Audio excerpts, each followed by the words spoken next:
cada oferta, dízimos trazidos do teu altar, Pai. Pedimos ao Senhor, Pai, te agradecemos pela tua provisão perfeita, Senhor. Obrigado, porque o Senhor é suficiente, o Senhor nos supre. Pai, que o Senhor nos ensine também a termos uma boa mordomia financeira, Senhor. Em nome de Jesus, te louvamos, Pai. Queria chamar as crianças aqui na frente para a gente orar, para elas descerem. Antes disso, só dar um aviso, gente. Uma imersão vai ser no dia 5 de novembro com o pastor Vicenzo. Vai ser um tempo muito precioso como igreja. Se programe para passar o dia aqui na igreja.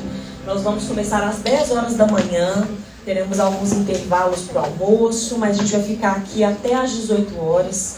Vai ser um tempo muito bom para a gente imergir.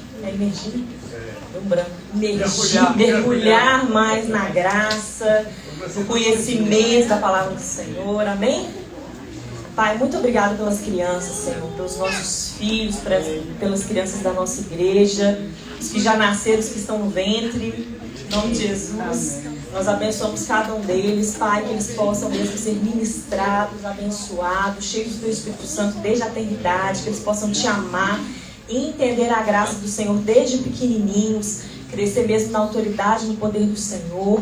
Deus, que o Senhor abençoe cada voluntário, cada professor com graça, com autoridade, com a palavra revelada do Senhor.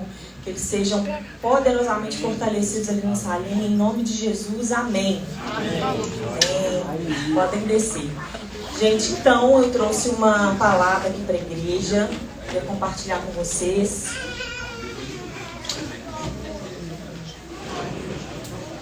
Hoje o tema vai ser a supremacia de Jesus. Amém? A supremacia de Jesus.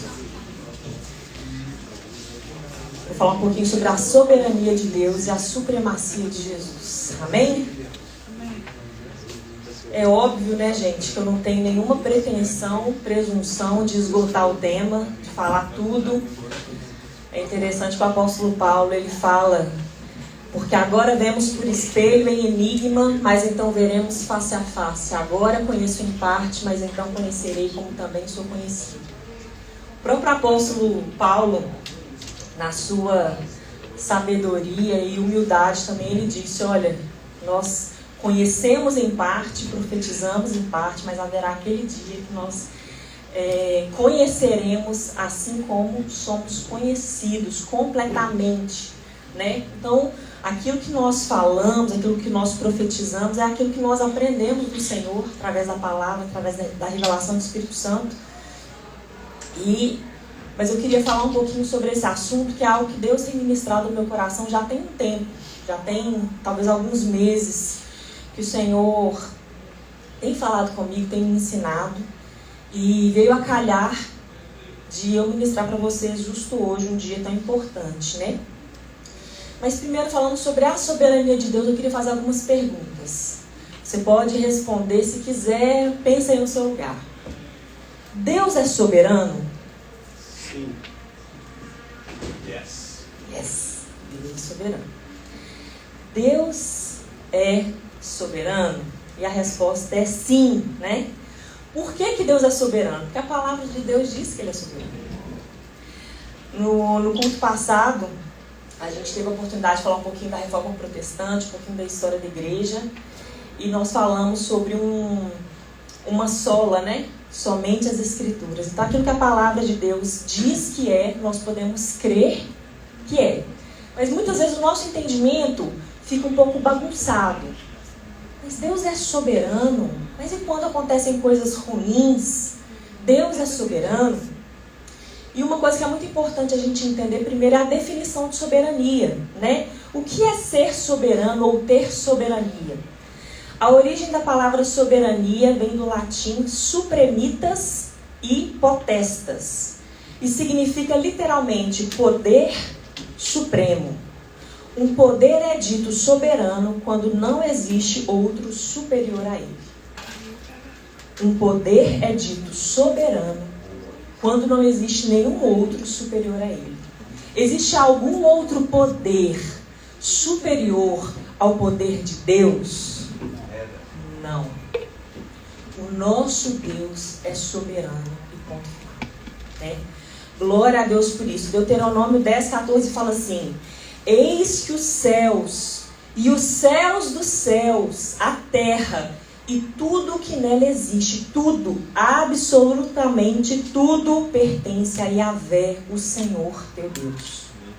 Deuteronômio 10:17 fala assim: pois Yahvé vosso Deus é o Deus dos deuses e o soberano dos soberanos, o único e grandioso Deus, poderoso e temível, que não age com parcialidade nem aceita suborno para torcer a justiça. O nosso Deus é o Deus soberano, o Deus de toda a terra. Isso significa que tudo que acontece é Ele que faz? Não. Por isso que existe muitas vezes uma confusão na nossa mente. Às vezes a gente fica até com medo de falar assim. Mas acontece uma situação, imagina que acontece uma tragédia. A pessoa chega e fala assim: Deus é soberano. A gente tem que tomar cuidado, porque dependendo do que a gente quer dizer, está errada essa colocação. Deus é soberano? Deus é soberano. Absolutamente soberano. Não existe nenhum poder acima do poder do nosso Deus.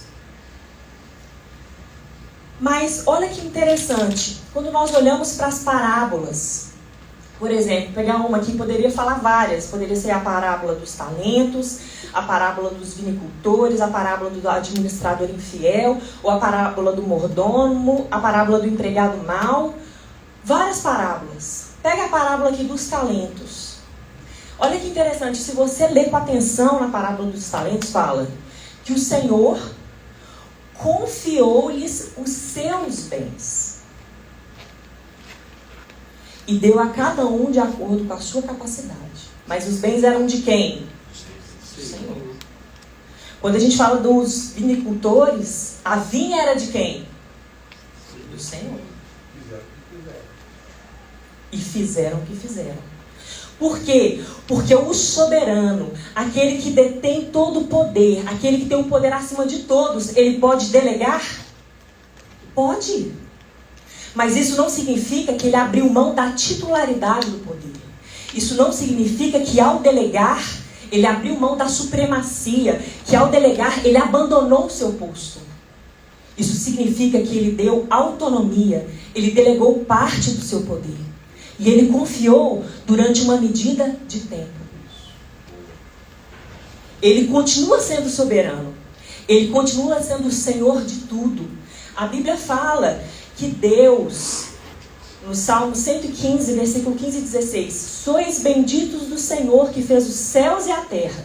Olha só, o Senhor fez os céus e a terra. Os céus são os céus de Deus, os céus são os céus do Senhor, mas a terra a deu aos filhos dos homens.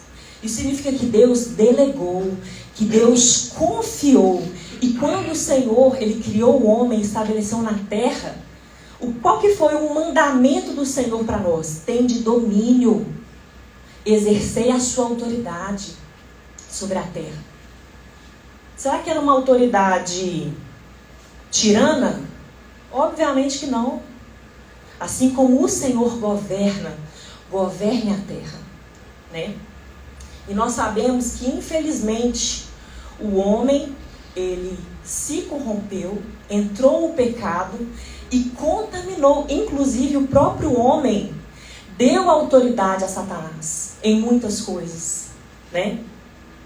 Então, mas é importante a gente saber que isso não macula a autoridade do Senhor. Isso não retira a soberania do Senhor, né? Então, nós recebemos uma autoridade delegada. Então, nós temos autonomia. E o Senhor tem uma autoridade soberana, que é a totalidade do poder. Amém? Amém. É muito interessante porque o diabo, quando ele foi tentar Jesus, ele disse para o Senhor: dar-te-ei a ti todo este poder e a sua glória, porque a mim me foi entregue, e dou a quem quero. Olha que atrevimento de Satanás com Jesus, né? Então, só para a gente refletir, quando a gente fala que Deus é soberano, né?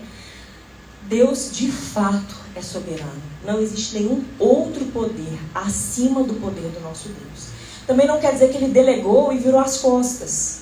O Senhor o nosso Deus está sentado num trono de autoridade, que é um trono eterno. Mas existem várias áreas que você, com o seu poder, com a autoridade delegada pelo Senhor, você precisa fazer bom uso desses talentos, dessa autoridade. Amém? Mas agora, essa era uma introdução, eu quero falar sobre a supremacia de Jesus, né, que é o assunto dessa manhã.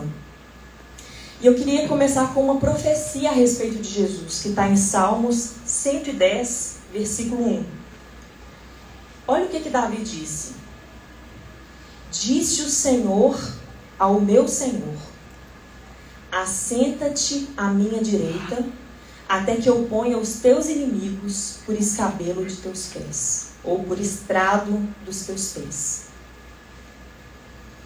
Disse o Senhor ao meu Senhor: assenta-te à minha direita, até que eu ponha os teus inimigos por estrado dos teus pés. Gente, o que é um estrado dos pés? O que é um estrado dos pés? É muito interessante porque quando nós falamos de trono, não é uma mobília qualquer. A Bíblia fala em Marcos 16, 19 e 20 o seguinte, concluindo, isso o próprio Jesus, Marcos 16, 19 e 20. Concluindo, depois de lhes ter orientado, o Senhor Jesus foi elevado aos céus e assentou-se à direita de Deus. Repete comigo, assentou-se à direita de Deus. Então os discípulos saíram e pregaram por toda parte, e o Senhor cooperava com eles, confirmando-lhes a palavra com sinais que a acompanhavam. A Bíblia é clara, tem várias partes que falam sobre Jesus à direita de Deus, assentado no trono, mas essa foi o trecho mais literal que eu encontrei. Jesus foi elevado, o Senhor Jesus foi elevado aos céus e assentou-se à direita de Deus. Marcos 16, 19. E aí, quando a gente está falando de trono, queridos, a Bíblia não fala que Jesus ele concluiu a sua obra e deitou numa cama e dormiu. Ou a Bíblia não fala que Jesus ele concluiu a sua obra, foi aos céus e sentou-se numa cadeira na varanda celestial, né? Quando fala que o Senhor Jesus ele se assentou, com certeza está falando, o trabalho dele foi concluído, é um lugar de descanso. Significa isso? Significa. Mas o trono, o que é o trono? O trono é a posição máxima de governo.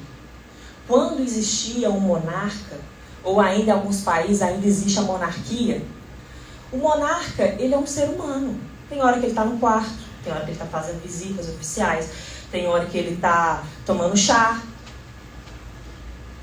Ele pode estar com várias pessoas da realeza, mas quando ele se assenta no trono, aquele é um lugar privativo daquele que tem a supremacia, né, do soberano.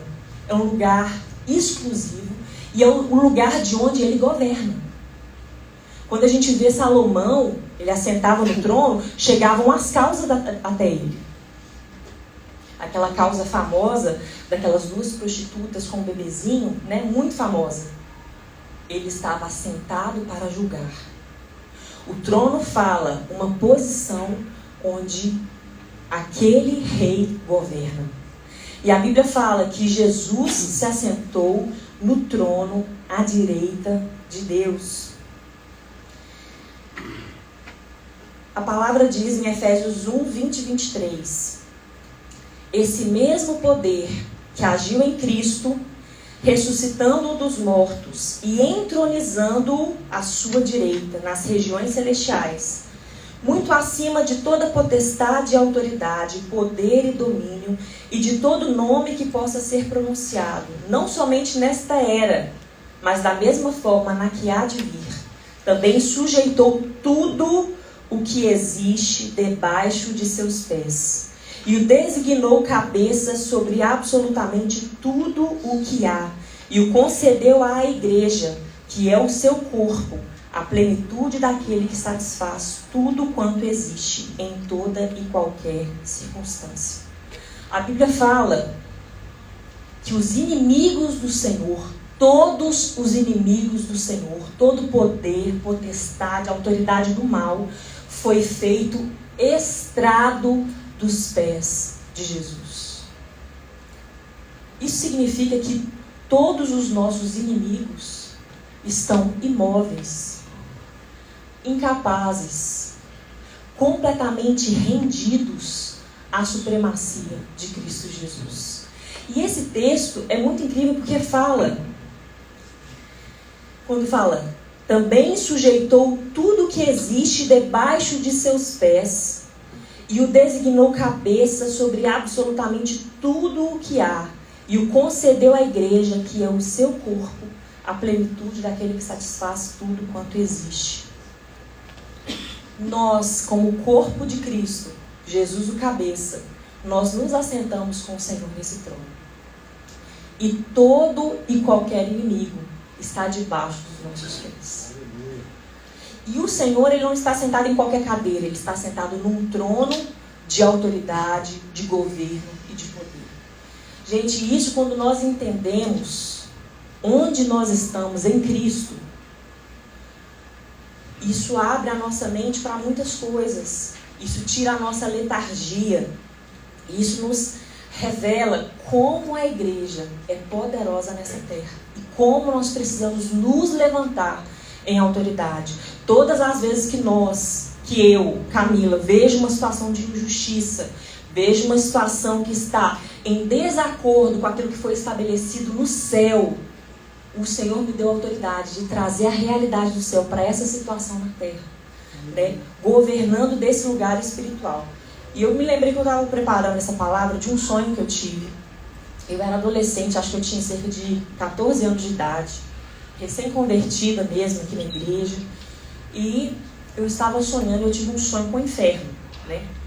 E foi um sonho, assim, para mim, bem tenebroso. Eu via Satanás. Inicialmente ele era um homem muito bonito, muito bem apessoado, arrumado, de terno, gravata. E eu tinha entrado nesse lugar, né? Eu via várias, não vou contar muitos detalhes não, mas eu via várias pessoas entrando nesse lugar. E depois que você entrava, você não conseguia mais sair. Pensa um sonho meio perturbador, né? Tinham várias portas que as pessoas entravam, mas na hora que você saía, de repente você tinha entrado por outra porta, né? Você não conseguia sair daquele lugar. E um lugar de muito tormento, né? Eu lembro de pessoas acorrentadas umas às outras, aquela confusão toda.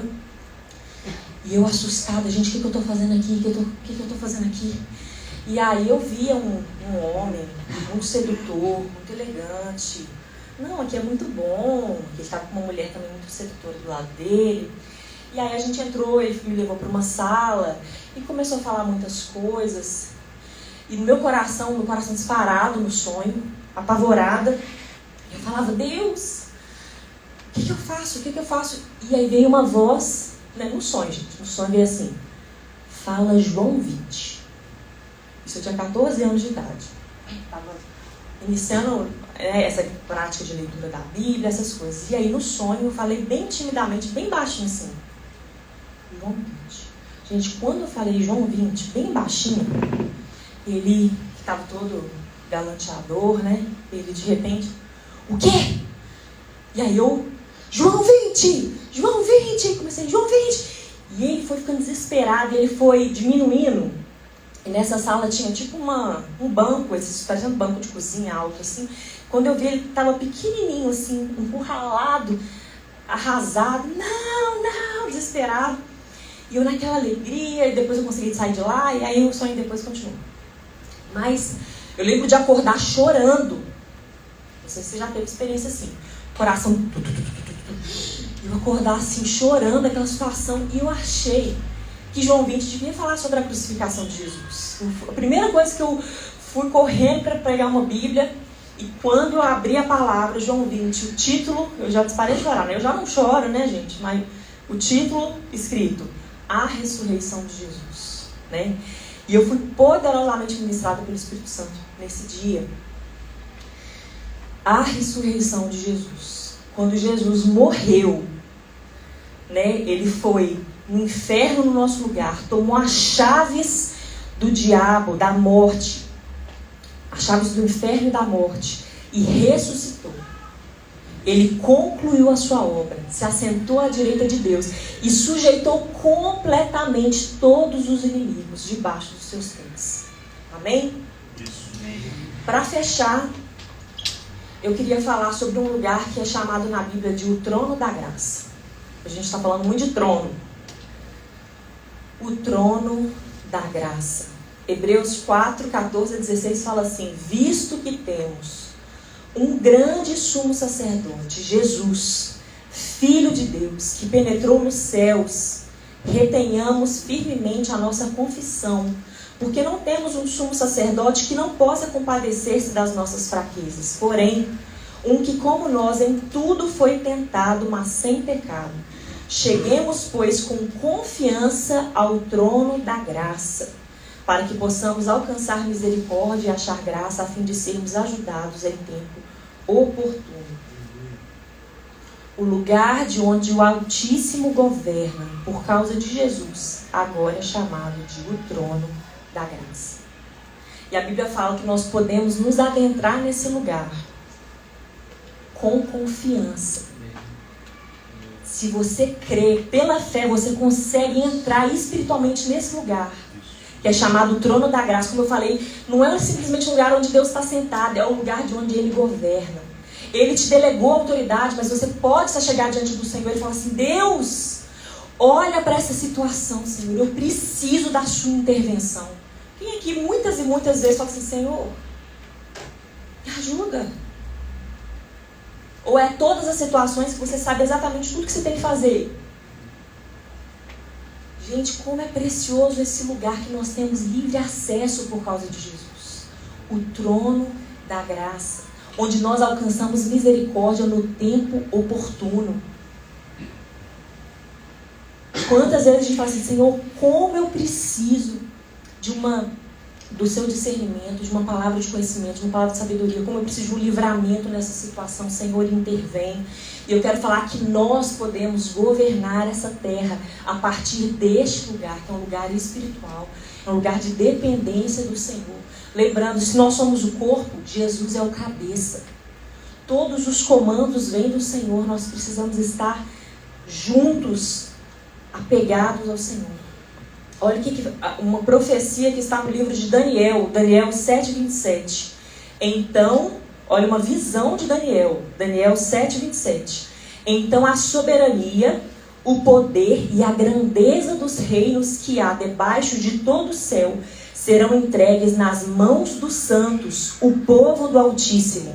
O reino dele será um reino eterno e todos os governantes o adorarão e lhe obedecerão. Olha que tremenda essa profecia. Amém? Antes de a gente terminar, eu queria passar um vídeo rapidinho. São 3 minutos. É um vídeo que muitos já conhecem, mas queria que você prestasse atenção. Rapidinho.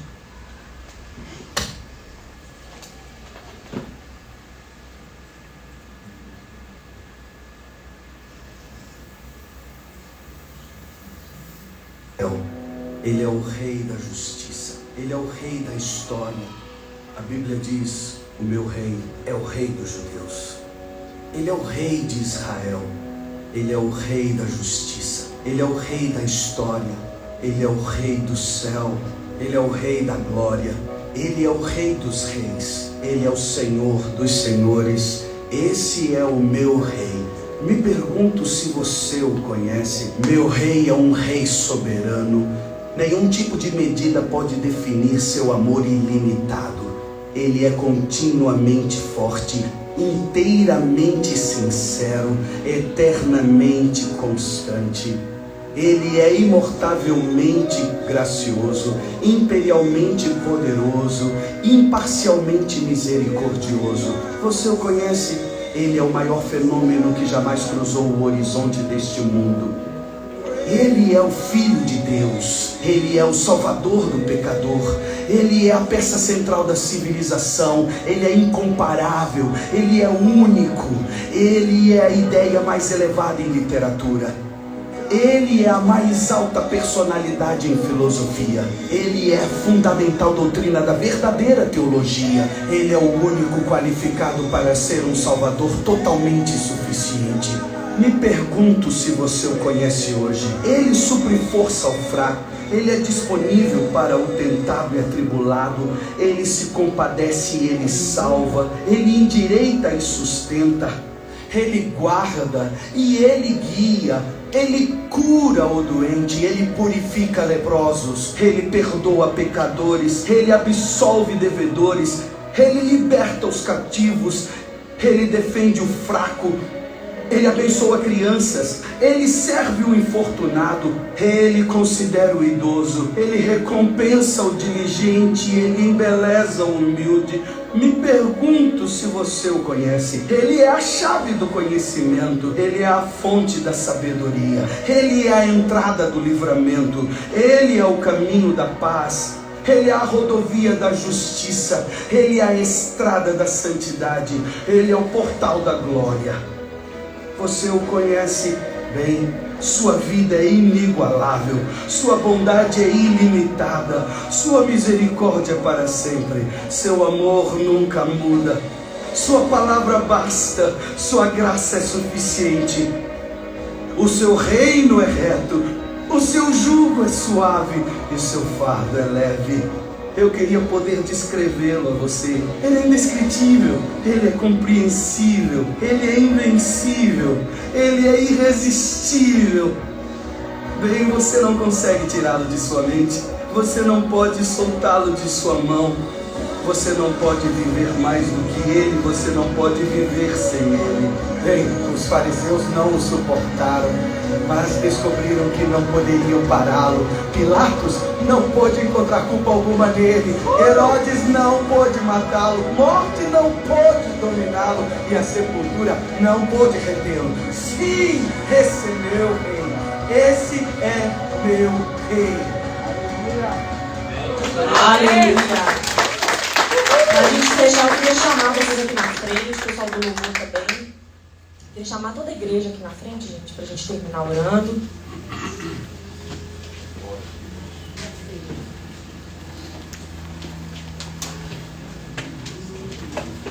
Enquanto eles estiverem tocando, queria ler ainda uma palavra.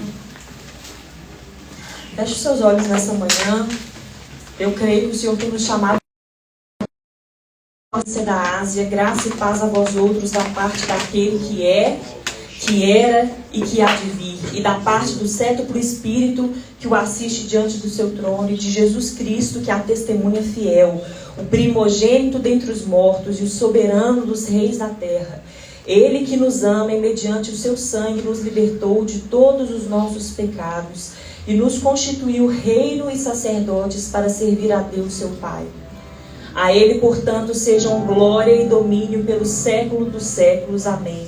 Eis que ele vem com as nuvens, e todo o olho o verá, até mesmo aqueles que o transpassaram, e todas as tribos da terra se lamentarão por causa dele. Certamente assim será. Amém. Eu sou o Alfa e o Ômega, declara o Senhor Deus, aquele que é, que era e que há de vir, o Todo-Poderoso. Voltei-me para observar quem falava comigo, e voltando-me vi 7 candelabros de ouro, e entre os candelabros alguém semelhante a um ser humano, vestindo uma longa túnica que chegava a seus pés, e um cinturão de ouro ao redor do peito. Sua cabeça e seus cabelos eram brancos como a lã, tão brancos quanto a neve, seus olhos como uma chama de fogo. Seus pés reluziam como metal, quando é refinado em fornalha ardente, e sua voz como o som de muitas águas. Tinha em sua mão direita 7 estrelas, e de sua boca saiu uma espada com 2 gumes afiados. Seu rosto era como o próprio sol quando brilha em todo o seu esplendor. Assim que o admirei, caí a seus pés como se estivesse morto. Então ele colocou sua mão direita sobre mim e disse: não tenhas medo, eu sou o primeiro e o último, eu sou o que vive. Estive morto, mas eis que estou vivo por toda a eternidade, e possuo as chaves da morte e do inferno. Aleluia. Enquanto você contempla o Senhor, eu quero falar alguns nomes de Deus, alguns nomes de Jesus que estão descritos na Bíblia. Jesus, ele é o advogado, o amado, o amém, o alfa e o ômega, autor da salvação, autor da vida, o bendito, o cordeiro, cordeiro de Deus, cordeiro pascual, o consumador, o bispo de nossas almas, cabeça do corpo, cabeça da igreja, o Cristo de Deus, Cristo Jesus, o caminho, o digno, Deus conosco, Emanuel, estrela da manhã, estrela da alva, o Filho amado, o Filho de Deus, o Filho do homem, o Filho de Davi, o Filho do Altíssimo, Jesus, o juiz, o justo, o leão de Judá, a luz, o legislador, o Messias, o mediador, o pão vivo, o príncipe, o noivo, Jesus o Nazareno, o ômega, primogênito, primícia dos que dormem, o pastor das nossas almas, a porta, a pedra angular, a pedra de esquina, o rei, rei dos judeus, rei dos reis, rei das nações, rei de Israel, raiz de Davi, o sumo sacerdote, o Senhor dos senhores, o santo, o soberano, o salvador, o todo-poderoso, ungido de Deus, a verdade, a vida, o verbo, o verdadeiro, descendente de mulher, o que batizava com o Espírito Santo, o que dá testemunho de si mesmo, o que haveria de vir, eleito por Deus, a fiel testemunha, o fiel e verdadeiro, o Filho de Deus bendito, o Filho do Pai, imagem do Deus invisível, mistério e esperança do ser humano, a pedra espiritual, a plenitude da divindade, a primícia, o Redentor, o nosso libertador. Jesus, seja entronizado nas nossas vidas, Senhor, que nós nunca deixemos de contemplar a tua beleza, contemplar a tua santidade. Nós queremos ser ativamente participantes, Senhor, da tua glória, daquilo que o Senhor já fez. Deus, obrigado pela tua presença, Senhor. Nós nos curvamos diante da supremacia do Senhor, da soberania do nosso Deus, e dizemos que a nossa esperança, a nossa fé estão em Ti. Nós queremos ser usados pelo Senhor para trazer transformação na nossa sociedade, nas nossas casas, na igreja. Nós não queremos ser apáticos, nós queremos viver como se Cristo já tivesse ressuscitado, porque de fato o Senhor já ressuscitou, Senhor. E nós queremos dizer que o Senhor é o nosso Deus, o Senhor é suficiente, independente das circunstâncias, das adversidades. Governos vêm em vão, situações vêm em vão, Senhor, mas o Senhor, o teu trono é um trono eterno, é um trono que está firmado na justiça, o teu trono é o trono da graça, e nós nos sujeitamos completamente ao senhorio do Senhor, Pai. Em nome de Jesus. Queria que já distribuísse a ceia, nós vamos ceiar juntos, adorando o Senhor, amém?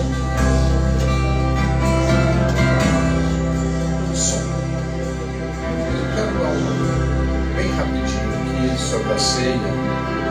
Veio muito forte isso no coração.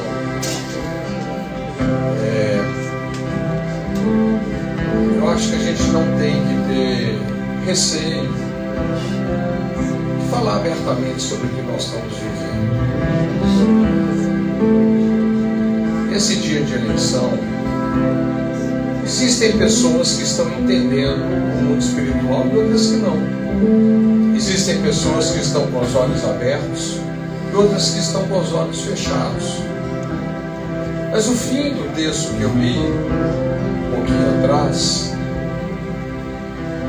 é que houve uma ceia, eles comeram pão juntos.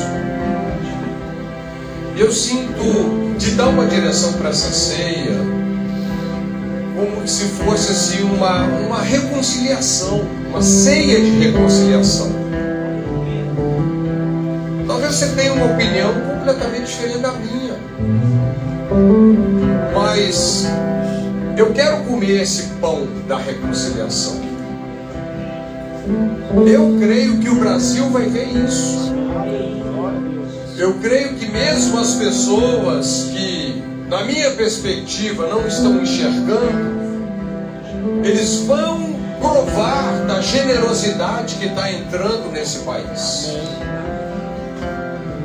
Então eu gostaria de dar essa direção. Sabe, uma ceia. Os que estão de olhos abertos e os que estavam de olhos fechados comeram pão juntos. Foi isso que o Eliseu fez. Porque a nossa luta não é contra carne e sangue.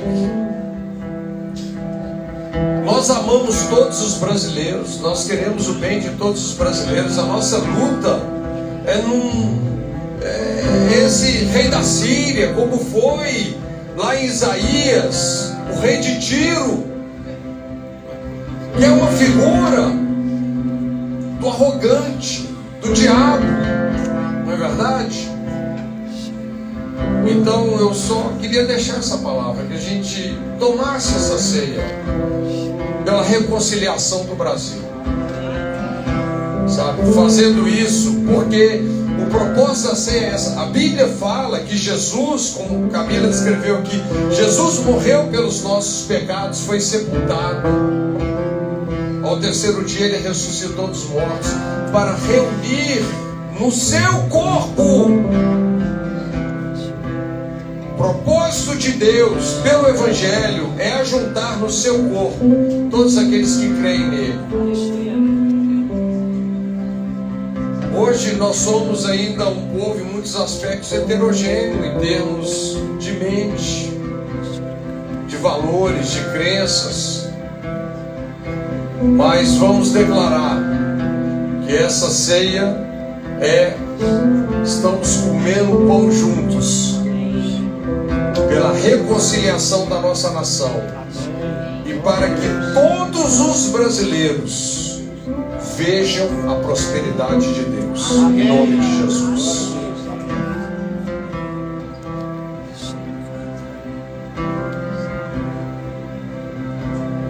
Se você sentir no seu coração, pode trocar o cálice com o irmão, como o apóstolo falou, esse coração, simbolizando essa reconciliação. Nós fazemos parte do mesmo corpo. Depois de trocar o cálice, pode cear. Vamos adorar o Senhor também. Lutamos com armas de fé, e nada irá resistir enquanto adoramos.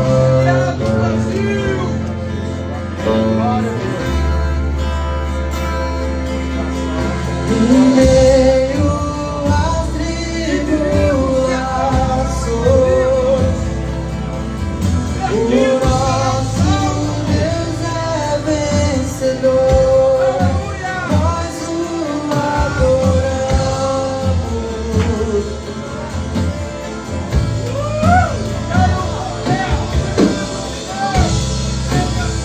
Vitorioso és, na tempestade estás. Teu nome infalível é, os reinos em vão, teu trono acima está. Teu nome imutável é.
nós queremos entrar nesse trono da graça. Nós oramos que o Senhor abra os nossos olhos, assim como o Senhor abriu os olhos daquele servo. Pai, a nossa luta não é contra carne ou sangue. Deus, nós queremos nesse dia receber essa revelação do Teu poder. Deus, nós queremos reconhecer que o Senhor é o soberano dos reis da terra. Nós oramos aquelas pessoas que estão em situações delicadas, em alguns contextos já perderam a esperança. Deus, eu oro que as pessoas entrem nesse trono da graça do Senhor. Entrem diante da Tua presença com confiança. Pai, nós queremos tomar posse dessa autoridade que o Senhor já nos deu como igreja. Em nome de Jesus, que o Senhor possa nos despedir em paz. Nós declaramos paz para o Brasil. Em nome de Jesus, Pai, que o Senhor nos abençoe como igreja, como nação. Nós oramos por essa reconciliação, esse pão da reconciliação. Em nome de Jesus, Pai, abençoa as nossas famílias, abençoa a nossa igreja, nossa cidade, nosso estado, nossa nação. Em nome de Jesus, amém. Aleluia.